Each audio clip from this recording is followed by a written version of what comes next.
बिस्मिल्लाहिर्रहमानिर्रहीम अस्सलाम वालेकुम। मैं इब्रार अहमद मेहर एडवोकेट। जैसा कि आपको मालूम है कि फैसलाबाद में तकरीबन 3-4 दिन कबल एक इंतहाई अफसोसनाक वाक़या पेश आया। पतंग की डोर लगने से एक नौजवान मोहम्मद आसिफ की जान चली गई। तो इस केस में अब काफ़ी हद तक पेशरफ्त हो चुकी है। पुलिस का अब ये मौक़िफ़ है कि हमने असल कातिल को गिरफ़्तार कर लिया है। यानी कि जिस शख़्स की डोर फिरने से मोहम्मद आसिफ की जान गई थी, अब वो शख़्स पुलिस के मुताबिक गिरफ़्तार हो चुका है।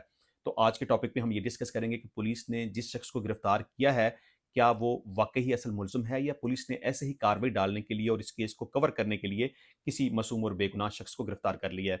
और इसके साथ-साथ इस केस के मुख्तलिफ कानूनी पहलुओं को भी डिस्कस करेंगे, किन दफ़ात के तहत इस केस का ट्रायल हो सकता है, कितनी सज़ा हो सकती है, सज़ा होने का इम्कान है कि नहीं है। लेकिन अपनी गुफ्तगू शुरू करने से पहले सीपीओ फैसलाबाद की जो स्टेटमेंट है, वो मैं आपके सामने रख देता हूँ। सीपीओ का ये कहना है कि इमारत पर पतंगबाजी हो रही थी। तफ्तीश के दौरान टीम को इमारत पर डोर और पतंगे जलाने का सुराग मिला, जिस पर आबद नामी मशकूक शख्स को हिरासत में लिया गया। आबद ने इतराफ़ किया कि इसकी गलती से आसिफ की मौत हुई। सीपीओ का कहना था कि आबद वक़ूआ के रोज़ से मुतवफ़्फ़ी आसिफ के नाम पर खैरात कर रहा था। मुल्ज़िम ने बैंक की सीसीटीवी फुटेज भी डिलीट करा दी थी।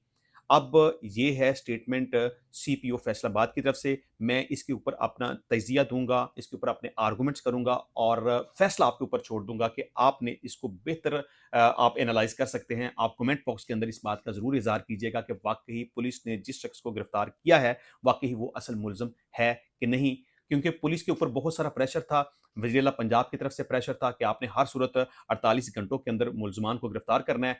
तो पुलिस के पास कोई चारा नहीं था कि किसी भी तरीके से इस मसले को हल किया जाए। तो बहरहाल पुलिस ने तो ये आपको खुद को जस्टिफ़ाई कर लिया कि हमने मुल्ज़िम को गिरफ़्तार कर लिया है, लेकिन देखना सिर्फ़ ये है कि आया कि इस केस के मुख्तलिफ पहलू क्या हो सकते हैं, जिस मुल्ज़िम को गिरफ़्तार किया गया है, क्या पुलिस उसका केस साबित करने में कामयाब भी होगी कि नहीं होगी? क्या उस शख्स को सज़ा दिलाने में भी पुलिस कामयाब होगी कि नहीं होगी? क्योंकि मैं समझता हूँ कि जो तो असल गुनहगार हैं, जो असल मुल्ज़मान हैं, उनको सज़ा वाक़ई मिलनी चाहिए। लेकिन अगर पुलिस ऐसे ही किसी बंदे को पकड़कर केस का पेट भरने की कोशिश करे और किसी भी मासूम और बेगुनाह शख्स को सज़ा दिलवाने की कोशिश करे, तो फिर उसके साथ ज़्यादती हो जाएगी। बहरहाल सीपीओ की स्टेटमेंट को मद्देनज़र रखते हुए इसके ऊपर मैं अपने आर्गुमेंट्स देता हूँ, फैसला आप खुद कर लीजिएगा। सीपीओ का ये कहना कि आबद नामी मशकूक शख्स को हिरासत में लिया गया। देखें, कानून बड़ा क्लियर है। वो कहता है कि शक की बुनियाद पर किसी शख्स को सज़ा नहीं दी जा सकती। जब तक किसी शख्स के खिलाफ बड़ा क्लियर जुर्म साबित ना होता हो, उसके खिलाफ बड़ी वाज़ेह एविडेंस मौजूद ना हो, वो डॉक्यूमेंट्री एविडेंस हो सकती है, वो ऑडियो की शक्ल में, वीडियो की शक्ल में, सीसीटीवी कैमरे की शक्ल में, विटनेस की शक्ल में, जब तक किसी शख्स के खिलाफ क्रेडिबल शहादत मौजूद ना हो, उस वक़्त तक किसी शख्स को सज़ा नहीं दी जा सकती। लेकिन सीपीओ का ये कहना कि हमने एक आबद नामी, अब वो आबद नामी बंदा कौन है, उसके वेयरअबाउट्स क्या हैं, वो वहाँ पे रिहाइश पज़ीर था, नहीं था, उसकी वल्दियत, उसका एड्रेस के बारे में पुलिस को कुछ भी मालूम नहीं है। लेकिन चलें बहरहाल, अब पुलिस का ये कहना है कि मशकूक उसको जानकर हमने हिरासत में ले लिया। देखिए, मशकूक की कानून में कोई हैसियत नहीं है। आप जब तक किसी भी मुल्ज़िम के खिलाफ कोई ना कोई बराह रास्त डायरेक्ट एविडेंस लेके नहीं आएँगे, अदालत उसके ऊपर यकीन नहीं करेगी और उस मुल्ज़िम की रिहाई हो जाएगी। दूसरे नंबर पे पुलिस का ये कहना है कि आबद ने इतराफ़ किया है कि उसकी गलती से आसिफ की मौत हो गई है। देखिए, पुलिस के सामने दिए गए किसी भी बयान की कोई हैसियत नहीं है। कानून इस हवाले से भी बड़ा क्लियर है कि कोई भी किसी भी मुल्ज़िम का कोई भी ऐसा बयान जो उसने पुलिस की मौजूदगी में दिया हो या वो गिरफ़्तार हो चुका हो या वो हथकड़ी में हो और पुलिस की कस्टडी में वो पुलिस के सामने कोई बयान दे, तो उस दिए गए बयान की कानून की नज़र में कोई भी हैसियत नहीं है। इसके अलावा सीपीओ का यह भी कहना था कि आबद वक़ूआ के रोज़ से मुतवफ़्फ़ी आसिफ के नाम पर खैरात कर रहा था। देखिए, जिस बंदे से कोई गुनाह होता है, कोई जुर्म होता है, कोई गलती सरज़द होती है, तो वो खुद को बचाने की कोशिश करता है कि वो कोशिश करता है कि पुलिस को इस बारे में पता ना चले, मेरे बारे में किसी को शक ना गुज़रे, मैं कहीं पकड़ा ना जाऊँ, मुझे कहीं जेल ना जाना पड़ जाए। तो ये पुलिस का ये कहना कि वो मुतवफ़्फ़ी आसिफ के नाम के ऊपर खैरात कर रहा था, ये बात अपील नहीं करती। एक ह्यूमन माइंड को ये बात अपील नहीं करती कि कोई शख़्स किसी की जान लेने के बाद फिर उसके नाम के ऊपर खैरात करना शुरू कर दे।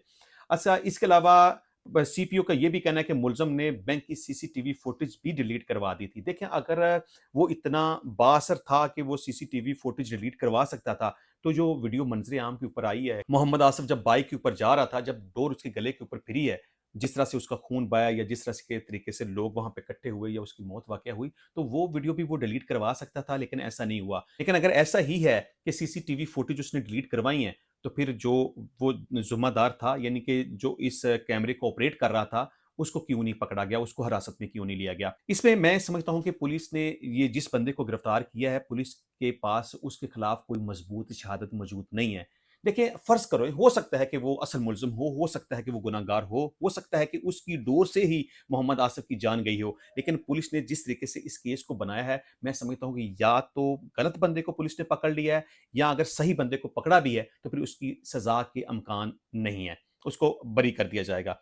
अगर हम इस केस के मुख्तलिफ पहलुओं के हवाले से बात करें कि अगर इस तरह का कोई वाक़या हो जाए, यानी कि फ़र्ज़ करें कि कोई शख्स पतंग उड़ा रहा है और उसकी डोर से किसी शख्स की जान चली जाती है, जिस तरह से मोहम्मद आसिफ की जान चली गई, और फ़र्ज़ कर लें कि इसमें असल मुल्ज़िम को पकड़ लिया गया है, तो फिर इस केस का स्टेटस क्या होगा? अगर ये केस वाक़ई ही साबित हो जाता है, तो मुल्ज़िम को कितनी सज़ा मिल सकती है?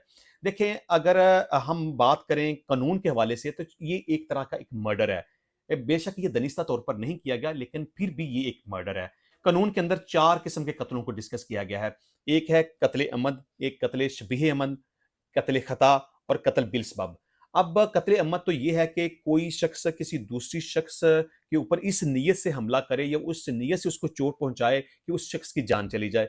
लेकिन ये केस कत्ल अमद की डेफिनेशन में नहीं आएगा। अब कत्ल शबीह अमद ये है कि कोई शख्स किसी दूसरी शख्स को चोट पहुंचाए, लेकिन उसकी नीयत उसकी जान लेने की ना हो, लेकिन उस चोट से दूसरे शख्स की जान चली जाए, और वो ऐसी चोट जिससे आम तौर पे मौत वाक़या नहीं होती।